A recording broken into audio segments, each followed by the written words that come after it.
Hello, everyone, and welcome back. The short video is part of a series of chats I will be having with various authors who contributed a chapter to my forthcoming edited book on a brief history of economic thought from the Mercantilists to the Post-Keynesians.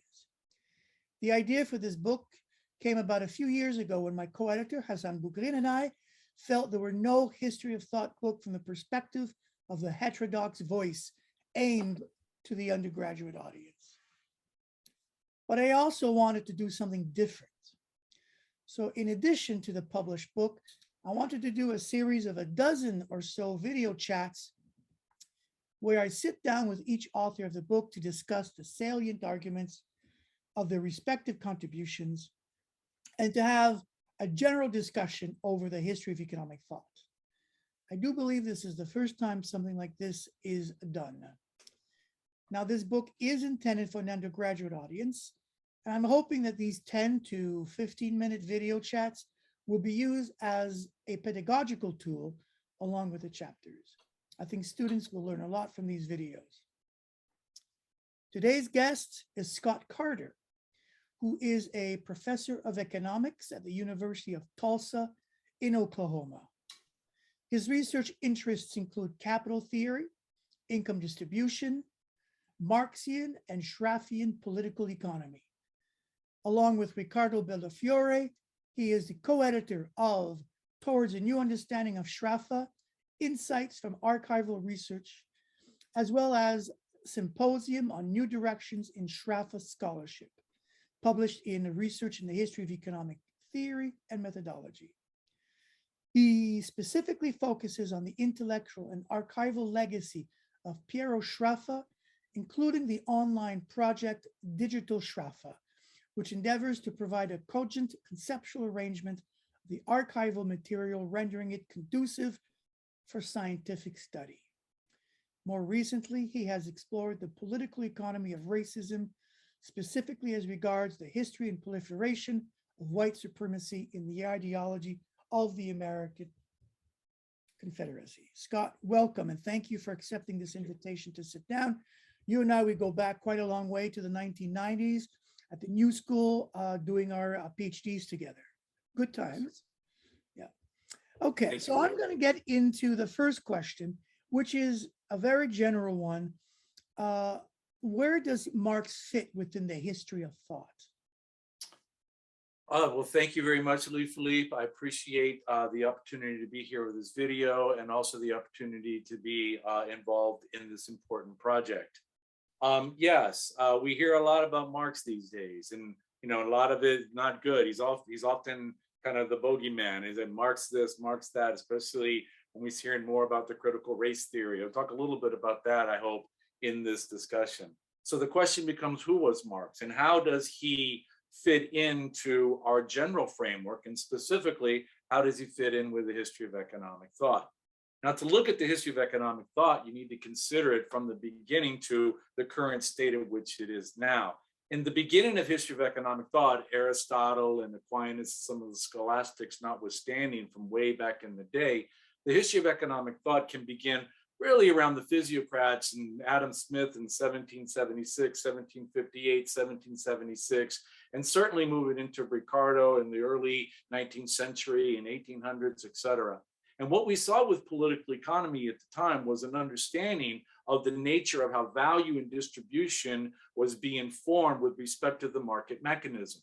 We saw the market mechanism becoming more and more encroaching the way in which human society actually reproduces itself. And so what these early political economists tried to grapple with were the mechanisms by which that came about. Now, historically, what we see happening in that theory of value are two broadly conceived theories of value. One that's going to be based in what we can think of just utility theory of value, a demand-oriented theory of value. The mercantilists had this. Some of the some political economists, and they also had this. And that was juxtaposed to another position that spoke about value being a function of cost of production, or what they would say in classical political economy, labor theory of value, or the labor time it takes to produce it. And so in political economy, beginning around 1776, coming up until around 1870, you had a dominance of a paradigm that was more oriented towards the classical political economy approach, which means the labor theory of value was the way in which value and distribution was thought to be understood. And this was done by Adam Smith, who was a moral philosopher, by David Ricardo, who was was a businessman who made a fortune on the stock market. These are not radical people who were trying to, overthrow the capitalist system. So where Marx comes in, and so you have the Ricardian orthodoxy around 1817 until 1845 with John Stuart Mill, and then from 1845 until 1870. You had what we can see as a kind of the competition or the disintegration or the consolidation, however you want to look at it, of this economic theory. And we had more and more the clash between labor theory of value and cost of production theory of value. And Marx was writing in this time. And so what Marx was writing, he begins writing as a working class revolutionary in the 1840s, and he begins to understand that classical political economy and the labor theory of value has problems in as much as it doesn't explain the source of profit. And what Marx comes in, we'll talk more about this, I hope, later. Marx comes in and he has an explanation for the theory of profit that says that, yes, we argue that value is based on labor time, and I'll take you a step further and argue that profit is based on unpaid labor time. And so you have the emergence of an exploitation theory of profit in Marx, which then, according to Engels, his collaborator, spoke about, contributed to what he would call a scientific development of classical political economy. Now, it's not an accident, I argue, and this is the perspective of history of economic thought that I take, it's not an accident that around 1870, which is 3 years after Marx published Volume 1 of Capital in 1867, and in 1870, you had the marginalist revolution, where the whole labor theory of value was rendered nonsense. And so we now go for something completely different, and we have a marginal theory of value and distribution. So where Marx fits in with respect to the history of political economy or the history of economic thought is at that particular moment in time, in how he was able to take the classical political economy of Ricardo and Smith and move it into a more revolutionary direction and understanding the source of profit as unpaid labor. Philip Murawski has a good paper explaining why the marginalist revolution came about in 1870.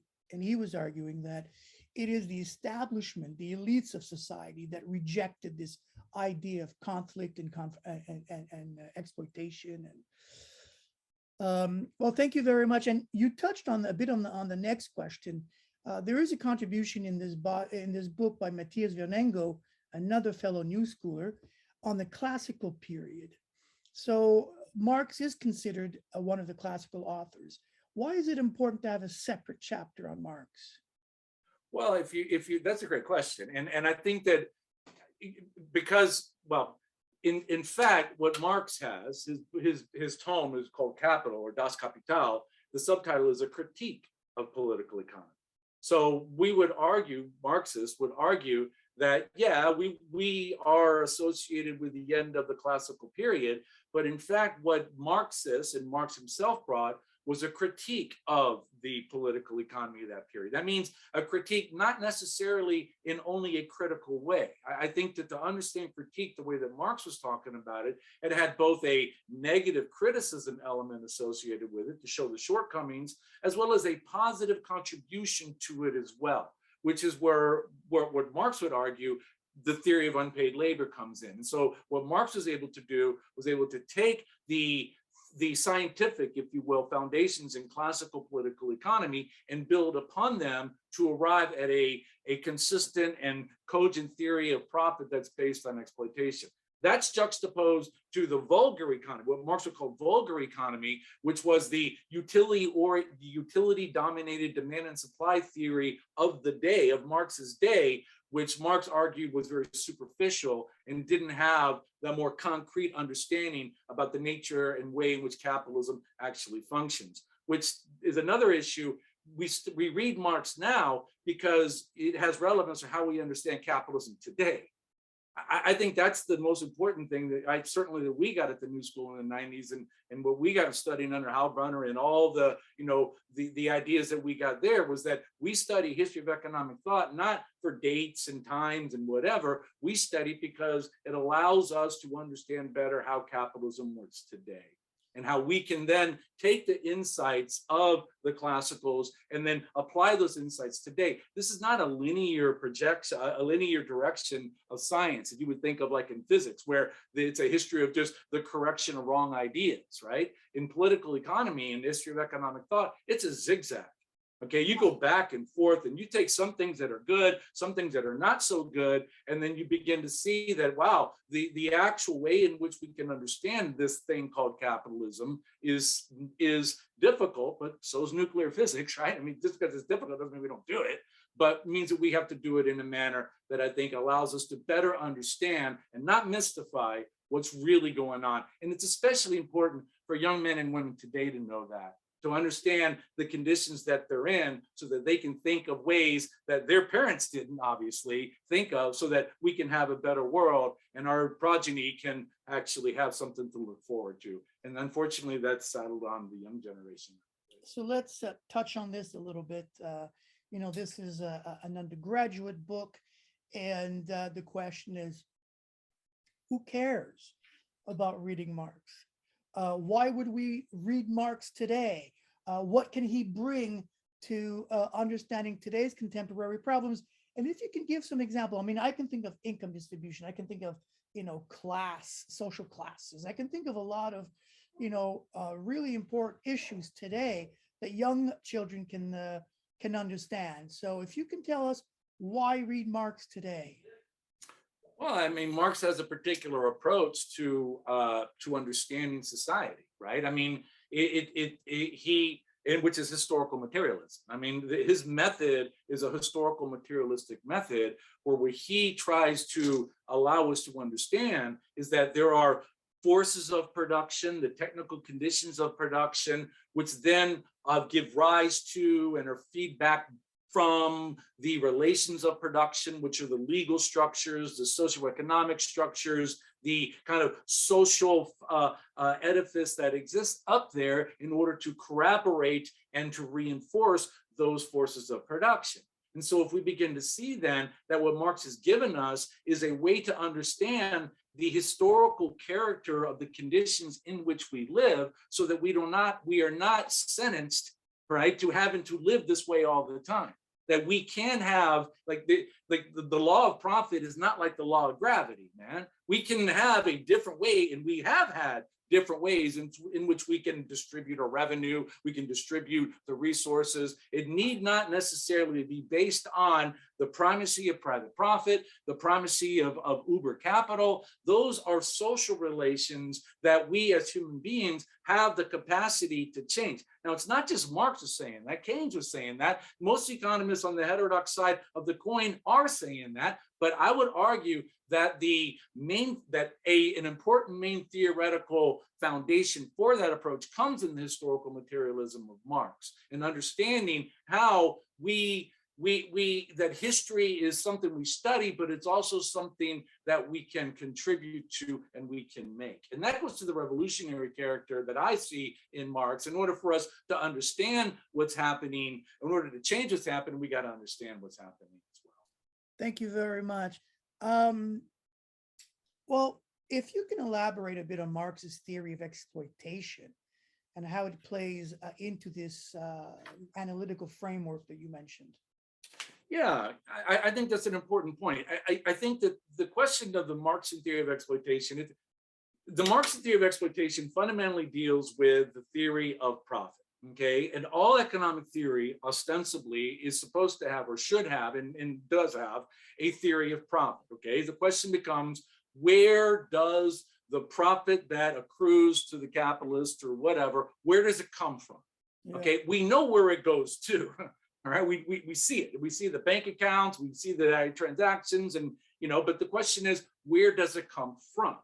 Okay, and so that's an important point in economic theory generally. Okay, and there are a variety of different theories that explain where profit come from. Neoclassical theory argues that it comes from the productivity of capital, or the abstinence of the the capitalist from consuming is going to invest, and things such as that.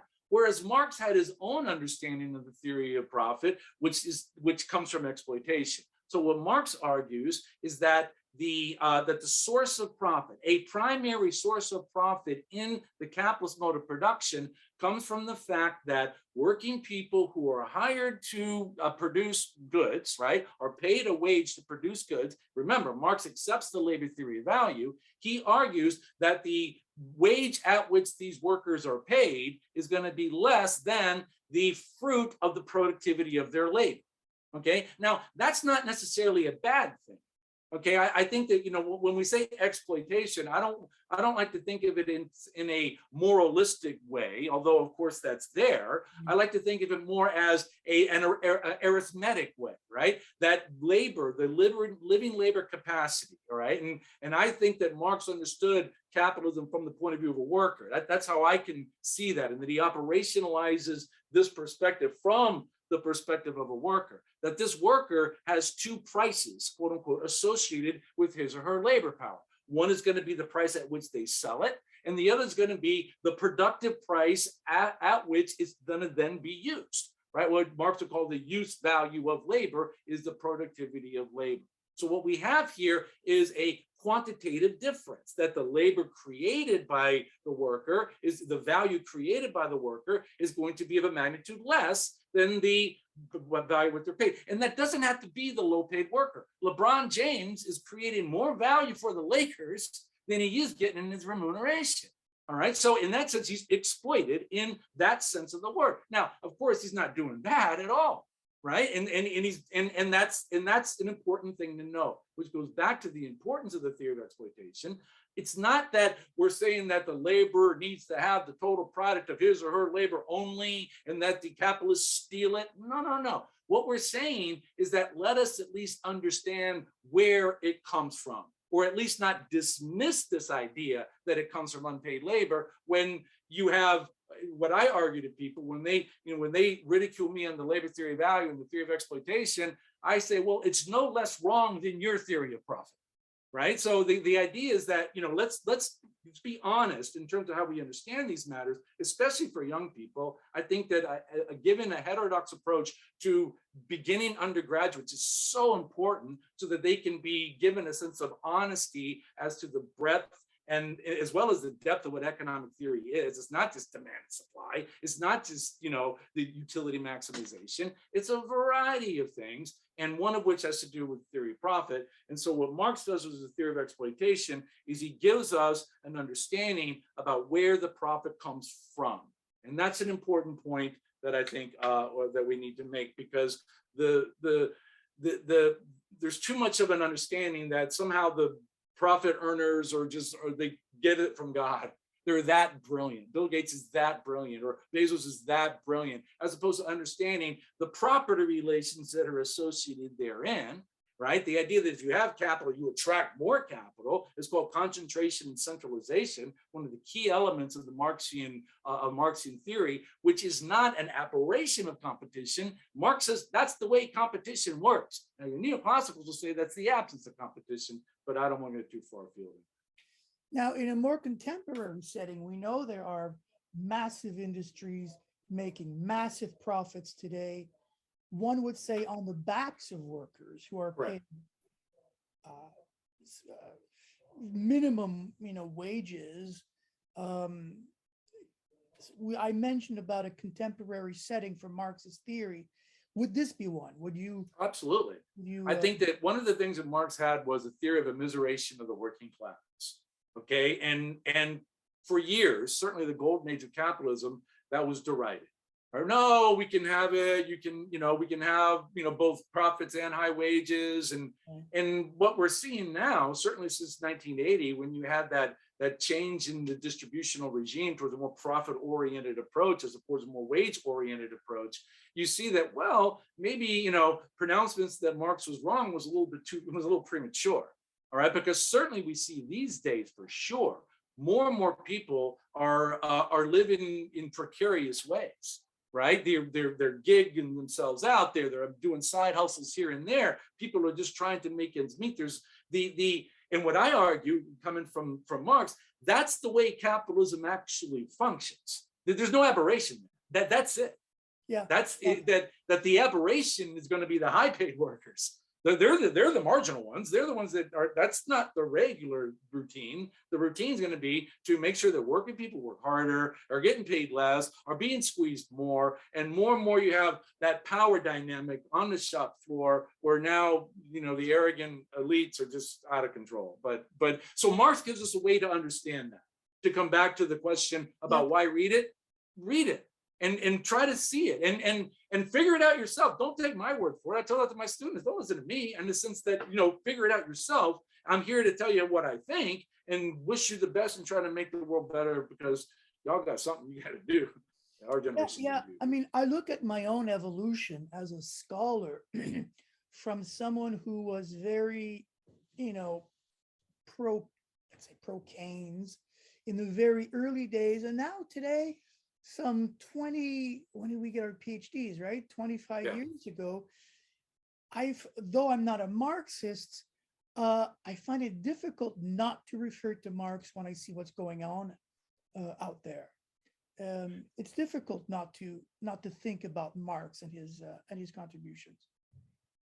Well, you know what? I mean, on that, I you know what? I say the same thing about Keynes for me. I look back now and I'm like, wow, you know, so I have the collective work of Keynes. I'm like, wow, yo, man, he's actually did a lot, you know. So I'm kind of trying to get that approach too, and I think your book brings that out. So congrats on that. Oh, thank you.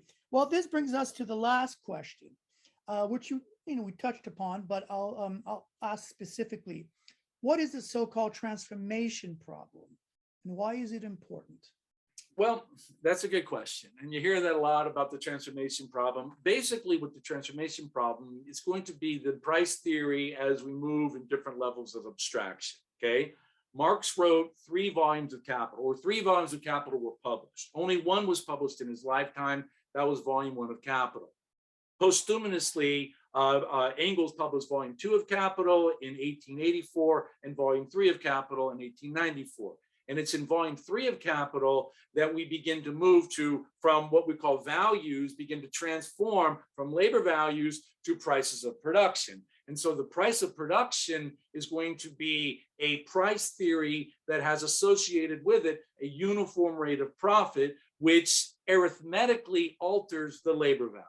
Okay, so there is an arithmetic distinction between the labor values of volume 1 and the exploitation theory of volume 1 and the price of production in volume 2 and the uniform rate of profit, in volume 3, and the uniform rate of profit in volume 3. Now, Marx did not work this out himself. These were notes that he had actually written prior to Capital Volume 1, when he wrote those notes in Capital Volume 3. So he didn't have an opportunity to really address it. And so what you see with the transformation problem, it's almost been a cudgel. It's been used as a cudgel to criticize Marx, to say that, well, he says in volume 1, it's the labor value, but then in volume 3, he says it's something else. And so this whole transformation problem, quote unquote, has been used as a way to deride Marxian economics from the beginning in the 1890s with Eugene von Bauwerk, an Austrian economist who wrote Karl Marx in the Close of the System, Wilhelm Lexis